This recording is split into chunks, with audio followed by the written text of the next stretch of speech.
क्या बड़ा मैसेज इनके लिए है 2025 में? मैं ये समझना चाहता हूँ, जिन्होंने अभी तक करेक्शन देखा नहीं और जिन्होंने अपनी अभी तक वो ग्रीड या ज़्यादा कमाने की इच्छा को अभी तक कम किया नहीं है, उनके लिए बताएं।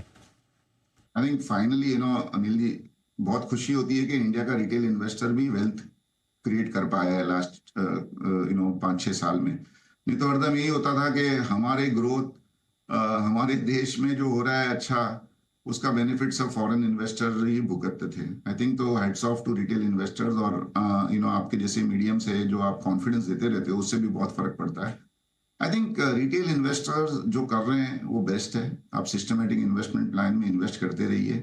अगर आप डायरेक्ट इन्वेस्टमेंट करते हो तो please just control your greed to make quick profit, क्योंकि वो जो एक फेज था जहां पे आपकी गलती में भी आपका पैसा बन गया, आई थिंक दैट इज बिहाइंड। अगर आप अभी गलती करोगे ना, तो आपको उसका एक बोलते हैं ना, एक पेनल्टी देनी पड़ेगी।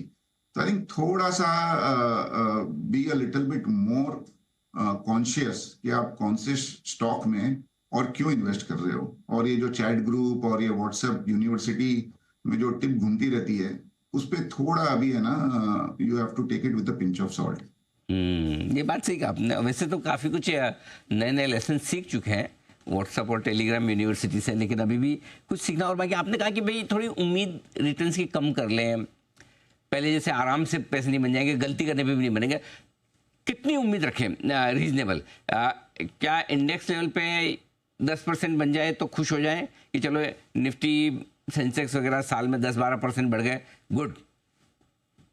आई would completely agree Anil ji. हमारा व्यू है कि देखो, 25 में जो पहले व्यू था कि 14-15% प्रॉफिट ग्रोथ हो सकता है, वो तो बहुत ही मुश्किल लग रहा है।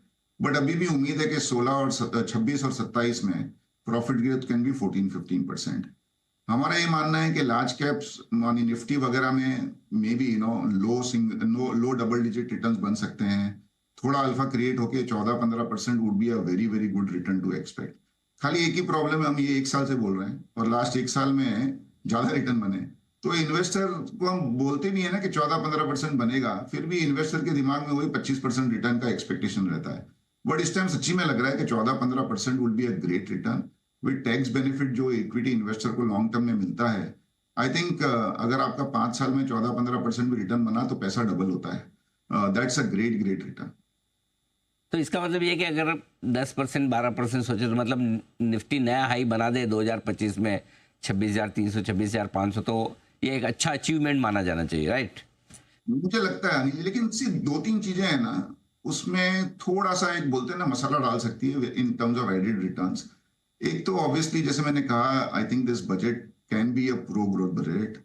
थोड़ा सा लोग कॉशियस हैं कि ट्रम्प क्या करेगा। मुझे लगता है कि ट्रम्प आने से एटलीस्ट ग्लोबल ग्रोथ में एक थोड़ा बूस्ट मिलेगा, जिसका इंडिया को भी फायदा होगा।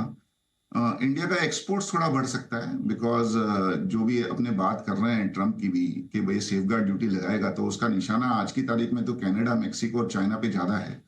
तो उसका थोड़ा इंडिया को फायदा मिल सकता है। और जो फाइनली जो हम इंपोर्ट सब्स्टिट्यूशन पे जो गवर्नमेंट काम कर रही थी लास्ट 3-4 साल से, वो हमें दिख रहा है, अभी हो रहा है। इलेक्ट्रॉनिक्स में भी हो रहा है। ठीक है, वैल्यू एड अभी 15-20% ही है, बट आगे चल के वैल्यू एड भी बढ़ेगा।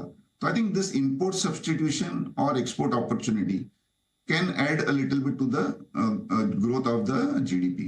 एक और इंटरेस्टिंग चीज है कि दुनिया में काफी कंपनियां अभी खरीदने को मिल रही है बहुत ही अच्छे दामों में। अभी हमने देखा 2 बड़ी बड़ी केमिकल कंपनियों को इंडिया की कंपनी ने खरीदा। If Indian companies are successful in using their market cap year और पैसा रेस करके ग्लोबल कंपनी खरीदे, तो I think that can be an added boost to corporate profitability of India. तो आई थिंक ये 3-4 अपसाइड है। बट थोड़ा आप उम्मीद कम रखिए, उससे ज्यादा बनेगा तो खुशी होगी। तो I think these 3-4 things can be an added trigger.